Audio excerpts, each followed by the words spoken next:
Hello, happy Friday. We are on day 31 for Celiac Awareness Month. I want to first thank you guys so much for joining in. Thank you so much for your comments, for your feedback, and for sharing this with your friends, with those that you think can benefit from this. My name is Tracy. Sorry, I just kind of ran into the office here. Getting situated again. But anyway, it's been a little bit of a busy morning. So I wanted to just talk a little bit about the gluten that lurks, because when I asked you guys for some feedback, you guys have been amazing. Thank you so much. One of the biggest questions is, what about the gluten that we don't realize and some of the controversial stuff? So I'm going to hit a little bit of that and then just kind of wrap up the month. And again, thank you guys so much for all of your feedback, for sharing this. If you have questions, then please continue to ask them. And I'm happy to go live and also just to answer them on within the group or on the page for however I can bring value. So getting back, who am I? What's my background? So my name is Tracy, otherwise known as Healthy Happy Momsy. And my background, I was a pharmaceutical sales rep for 17 years and have found my passion with being able to help people to proactively be able to take control of their lives with lifestyle, exercise, attitude, nutrition. I'm a certified health and wellness coach. I do still believe in medicine for the right reasons. I believe in trying the natural options first. And then if you have to go to medicine, then you go to that. That's why the medicines are approved. That's why they're out there. But I think a lot more people would love the ability to be able to control their health and to be able to have more say-so in it, and they just need a little bit of education. So like I said, I got certified as a health and wellness coach. And as far as the gluten side of things, I was diagnosed in 2009 with celiac. My daughter is on the verge between non-celiac gluten sensitivity, celiac, we're not really sure. We do know that she definitely has at least a non-celiac gluten sensitivity. It does trigger some different things for her. It was ear infections when she was a baby. Now it's little things like headaches and stuffy nose. She has had some bad allergies sometimes with it, but hers is a little bit more nondescript. So anyway, all right, sorry, I gotta grab some water here. So thank you for tuning in, and I do have to share a quick little story from last night, because I think I've shared on some of the videos around the house. It's important for us that we all put time into cooking, and when we can, we definitely try to cook things from scratch. That's really important. And on the weeks that my daughter is with us, one day a week, she is in charge of coming up with the meal plan for dinner and with prepping it, cooking it, letting us know what we need. And we're still in the process of transitioning, so I'm not handing everything completely over to her, especially when it comes to the ingredients. We have to read through that together, but that's what we're building up to. And so last night she made one of her favorites. It's the same one that I made on the air last week, which is biscuits and gravy. It's a keto version. And then we also did cauliflower with béarnaise sauce. And I'm so proud of her. She's doing so much better. Still a little bit slow on the cooking, but I had to share a little fun tale about thinking that you can just substitute something. So we went to 2 different grocery stores after picking her up from school. She finished EOGs yesterday. It's been a long week. She also has dress rehearsal for dance. So it's been just a crazy week. But last night, or yesterday afternoon rather, we went to one grocery store and we couldn't find the tarragon that we needed for the béarnaise sauce. So then we went to another grocery store and picked up the shallots that they didn't have at the first grocery store, along with something else. And I was like, you know what? I know that I've got 2 fresh herbs in my refrigerator. One of them I threw out. I forget which one it was. Let's hope that I've got tarragon. And if I don't have fresh tarragon, maybe I've got some in, the spice cabinet, or maybe we can just substitute. So we get home. There's no tarragon. Okay, so I Google what we can substitute, and it gives basil as an option.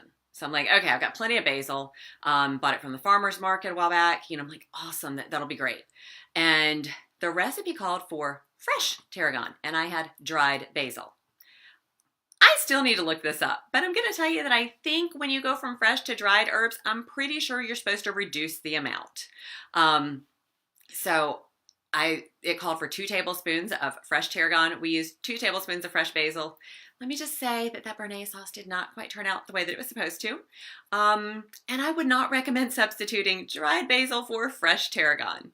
I don't know how it works in general if you were to actually get the measurement right, but clearly that didn't work for us last night. So that's my lesson in substituting. Sometimes when you look at substituting ideas, make sure to check maybe more than one source, because that didn't work.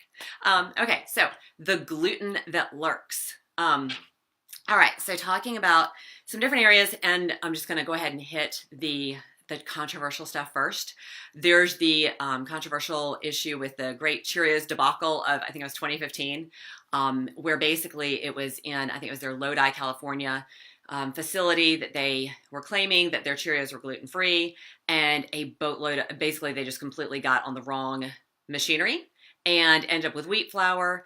And there's still concerns because they mechanically separate their oats. So essentially, when it comes to certain cereals like Cheerios, Lucky Charms, that's a big hot topic within the community for those with celiac and non-celiac gluten sensitivity, because most of us cannot handle it. So I actually don't have regular Cheerios. If on the rare occasion that I have cereal, and I mean rare because I'm just not a cereal person, I usually want my protein shakes or an omelet for breakfast. They're just not safe. So stay away from the Cheerios, stay away from the Lucky Charms. I know it probably says gluten-free. They're not safe. They are not, they're mechanically separated.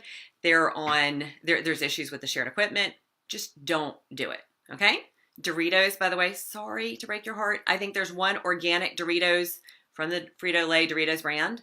Their organic is apparently the only one that's safe. There's knockoff brands that are super yummy that you can have instead. So what are some of the other places that you might not think of as far as food for the gluten that lurks that might be hiding? All right, granola. So granola is, supposed to be oat-based, and you think about it and it's like, oh, okay, granola, you got like your nuts, your berries, your things like that. Read the labels. Granola is definitely one of those areas that you can have issues. Better yet, make your own. It's super easy. There's a ton of recipes on Pinterest for homemade granola. Spelt bread. And this is one of those things that, because it was like an ancient grain and the way that it looked, I thought, I know that I've read somewhere that spelt bread was safe. And I think it was one of those people who basically had gluten intolerance. And this is why when you see something, I always recommend that you cross-reference, that you make sure that you see that it's safe in more than one area, because there's inaccurate information out there. Look to see how credible your source is, but spelt bread, not safe, okay? Ezekiel bread is amazing for those that do not have any issues with gluten. I wish that I could eat Ezekiel bread. I definitely recommend it for my clients. There's a lot of great grains in there. It's wonderful. The texture people love, but it has gluten. That's one of the grains that it has in it. So as amazing as it is, that's a no-no. Protein bars, that's definitely an issue. And if you think about it, for people who don't have celiac or don't have non-celiac gluten sensitivity, wheat, barley, and rye can be good for them. Now, the genetically modified wheat that we have here in the U.S., that's a whole other hot topic. So I don't know that I can really say that wheat is good for them if it's genetically modified, which is the majority of our wheat here in the U.S. But barley and rye can be helpful for people who don't have any issues with gluten. But yeah, protein bars, definitely, that's something that can have it in. So make sure that you have a good, healthy protein bar that doesn't have it in it. If you want one, there's the meal replacement protein bars that I use. I love. We also have there's some workout bars with the company that I'm partnered with that, quite honestly, they're the sticky protein bars. And for people who are like really endurance, work hard athletes, that they're looking for that type of protein where you're getting like 28 grams of protein, they love them. I don't work out to that level. I do believe in working out and staying healthy. I'm not a huge fan. My boyfriend really loves them. I don't. Couscous. Sorry. And this was one that broke my heart. When my daughter was a baby, couscous was actually one of her favorite things she loved to eat. She'd make a mess out of herself with it. It was amazing watching her eat her couscous. But not so great. It has wheat. Most couscous is wheat-based. There are other alternatives out there. They're like rice-based, things like that. French fries. Oh my gosh. French fries is another, like in any gluten-free group, French fries are like that there's about to be like a fist fight over French fries. But you've got to be able to read the ingredients for the French fries. A lot of French fries have wheat in them. A lot of French fries from, not grocery stores, but a lot of French fries from restaurants, especially fast food restaurants. It's an issue because a lot of them, or even if they are gluten-free, they're going to use the same fryer. So French fries are a huge hot topic. On, like I said, on the groups. And there are plenty of gluten-free French fries out there. You just have to know. I can tell you Chick-fil-A, actually, most Chick-fil-A facilities that I am aware of There might be some exceptions, but most that I'm aware of, they actually have dedicated fryers specifically for their fries. So fries are safe with Chick-fil-A. If there's exceptions, then please let me know. But that is one place. And then some of the other places like Printworks Bistro is a local restaurant I love. Their French fries are amazing. Their truffle fries are great. And their French fries are safe. So they take a lot of precautions there. And then at the grocery store, like actually the other day we bought some curly fries because somebody in one of the cooking groups that I'm in talked about I think it was maybe the tater tots from that brand, maybe it was Orida. She shared the tater tots were gluten-free. And so I did try the tater tots, and I also bought the curly fries on a different day. Not a big fan of the tater tots, sorry. But I will say that the other thing is there's all these different veggie tater tots and stuff that are coming out, and I'm all about trying to figure out how to get extra vegetables in your kids. Like, kids have the sensory stuff, the texture, all that stuff. If you can get extra veggies in your kids, do it, because we're severely under eating veggies. This is a great way to do it. And I love the different ones, the brand that I use for the veggie fries. They also have veggie tater tots. They don't have gluten ingredients. They're great. And I know, I'm going to have to post, I think it's Earthwise is the brand, I forget. But they're becoming more and more readily available. But a lot of the tater tots out there, they have gluten. A lot of the French fries out there, they have gluten, and they use it basically to keep them from sticking together. They'll use the flour to kind of dust them off, and that keeps things from sticking together. So that also comes into play when it comes to like lunch meats, sliced cheeses, things like that. When you've got an anti-caking agent, you've got to know what the anti-caking agent is, because there definitely can be some gluten in that. So when it comes to like lunch meats and stuff, you've got to be careful. I personally prefer the Applegate brand. The Applegate is organic, it's hormone-free, nitrate-free, gluten-free. I prefer the Applegate whenever I can, and usually the cheapest place to get that is Target. But there's Boar's Head is another brand that is safe. And so you've got a couple of choices out there, but again, read your labels on that. One of the other ones that surprised me, ketchup and mayonnaise. Why? They use it as a thickener for the ketchup and mayonnaise, so you don't have runny ketchup, runny mayonnaise. So you must read your labels. You must make sure that you're not having thicker ketchup because of the flour to thicken it. Again, this is, brands, because we do love Aldi. If you haven't heard me talk about it on a regular basis, it's one of our favorites. I do believe in trying to cut costs, and so we shop at Aldi. And their ketchup, their organic ketchup, is gluten-free. And then also, sorry, I had a phone call coming in as I'm looking at it, trying to pull some of this data for you guys. Oh goodness, that just completely threw me off. Okay, so ketchup at Aldi is gluten-free, and I have to say, for all of my local ladies here, the local people in the Greensboro area, if you've been looking for the donuts, the gluten-free donuts at Aldi, the one on New Garden yesterday still had some chocolate and some glazed. We did buy a pack of each. Now here's the disclaimer, guys. I'm a health and wellness coach. I love the 80-20 rule. 80% of the time we eat healthy, 20% of the time we eat some of the other foods that other people eat. So we don't always completely eat clean. We do have some wiggle room with that. But the donuts, it's a 6-pack of donuts. They're in the freezer section. And guess what? We don't sit down and eat them all at once. We keep them as special treats. We thaw them out. So that's the responsible part. Gravy. All right. I said that my daughter made biscuits and gravy last night. We kind of all work together in the kitchen. Gravy is another place where they will use flour as a thickener. Flour is a great thickener, but flour has gluten. If you are making your own gravy from scratch, which you guys probably heard me talk about Maria Emmerich, her recipes are fantastic. They're keto-based. And I'm trying to think of what was in there, because it was cream cheese and beef broth. Okay, sorry. Yeah, cream cheese, beef broth, and it called for sausage. We couldn't find sausage yesterday, so we ended up just getting turkey, because I feel like we just need to cut down on some of the beef that we're having. So we actually had a turkey-based gravy, and it was really good. But the beef broth, that's another area where you got to be careful. There's one brand at Aldi that has it, and then there's one brand that doesn't. So you've got to read your broths, your soups, your things like that. That's an issue. Meatballs. Okay. When you're making meatballs, guess what? People use flour to thicken it to keep it sticking together. So meatballs, again, you've got to read labels. Sausages and hot dogs, again, when it comes to the casings for these, it's definitely an issue. They might have flour in the casings to help keep it from sticking. So Beer and vodka. Okay, we know about beer. That's an obvious one. Vodka? Yeah, some of the vodkas are wheat-based. Tito's is a safe brand, okay? There are more that are coming out that are based on, and I hadn't heard about the grape, but corn and potato-based vodkas are becoming more common. But there's apparently like a grape-based vodka. I'd love to hear more about that. I haven't tried it yet. And if Tito's is, I'm going to feel like an idiot. But I know that if I want a Moscow Mule, that the ginger beer, it's not beer, it's like root beer, ginger flavored. So Moscow Mule is like a safe drink that's no gluten. Nuts. This is one of those areas that I didn't realize. And this is one of those areas where I was messing up because I was like, I don't see it in there, must be safe. But roasted nuts, a lot of the time, is going to be used either on, it's cross-contaminated on the same equipment, or when it comes to especially like the flavoring that they're using, there can be flour in it. So you've got to be careful of that. And ice cream, guys, be still my heart. Ben & Jerry's fish food. I was so heartbroken when I found out that they no longer had fish food as gluten-free. It likely contains wheat.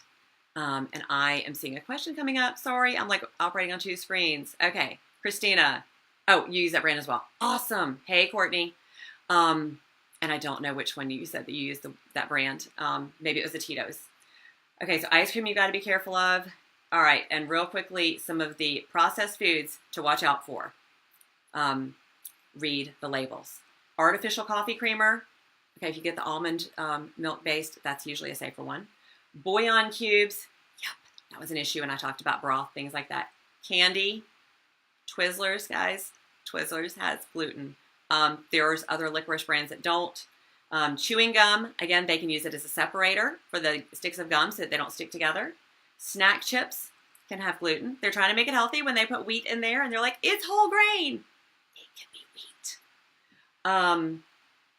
Cold cuts I already addressed. Fish sticks. Okay, fish sticks, guys, they're usually covered in, breadcrumbs. So, yeah, that's an issue. Flavored teas. Why?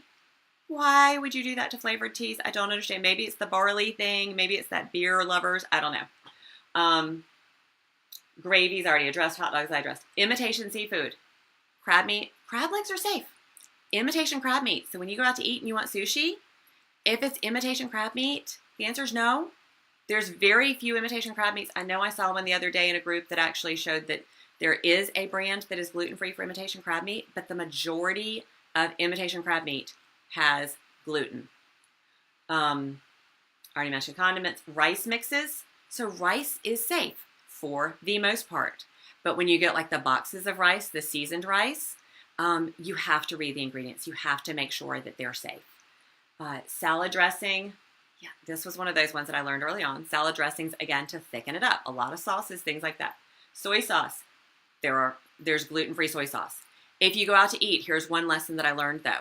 If you go out to eat and the place is safe and they, you know that they're going to use a clean surface and everything for like sushi or whatever, have a couple packets of gluten-free soy sauce with you because they might have safe sushi, safe Chinese or Japanese food, but they might not have the gluten-free soy sauce. So find out if they have it. If they don't, stash some packets in your purse.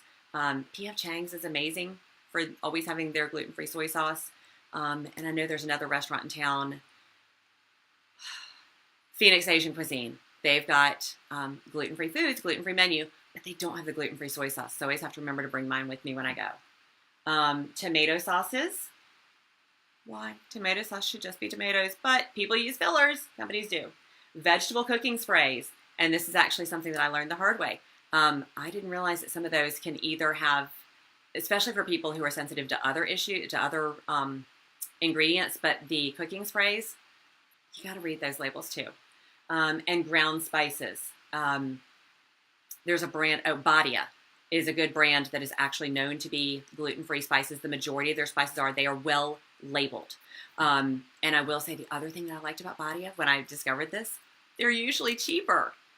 Okay, I'm all about trying to save money. So usually the Badia is a good brand. I think it's B-A-D-I-A or B-A-D-Y-A. I forget.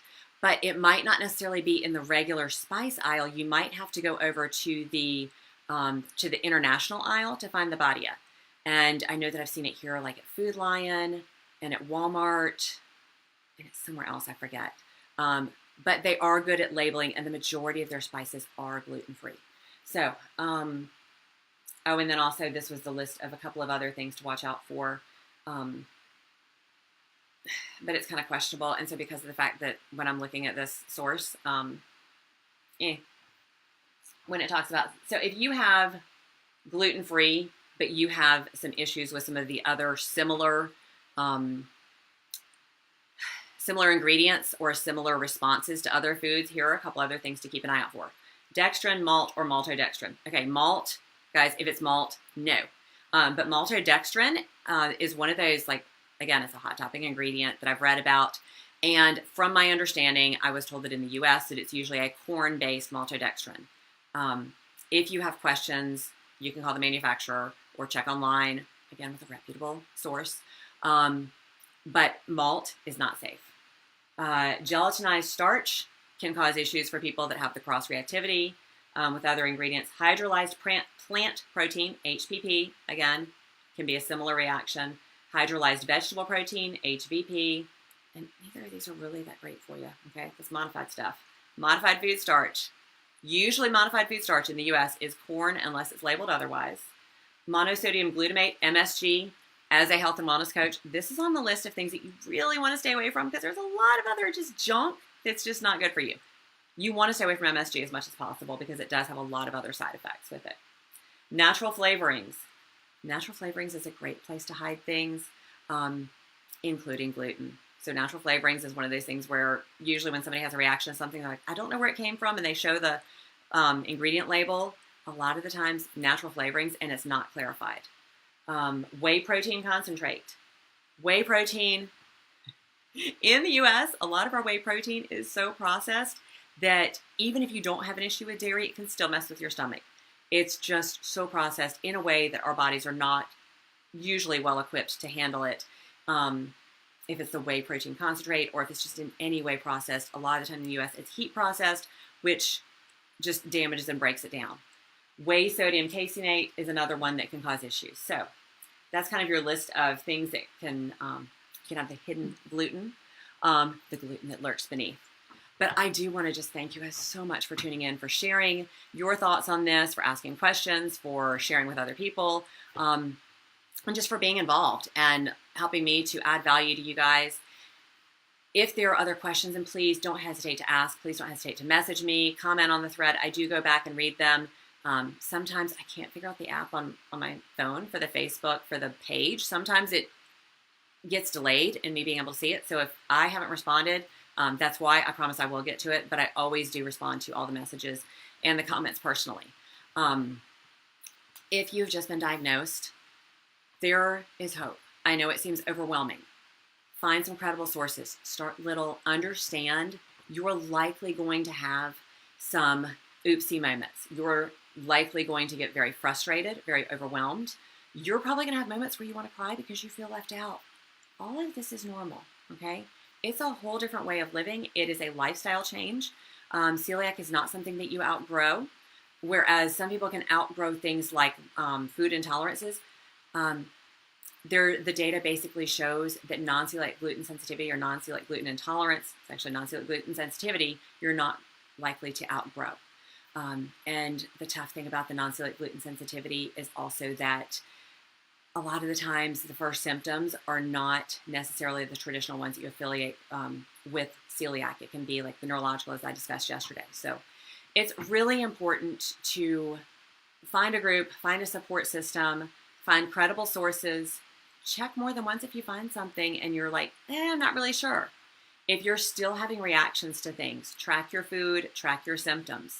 You might have a reaction to another food, another ingredient. It is very common. Just because somebody else with celiac, though, reacts to, say, corn or soy, that doesn't mean that everybody does, okay? So just be aware of that. Like for me, I know that certain dairy things just are not good.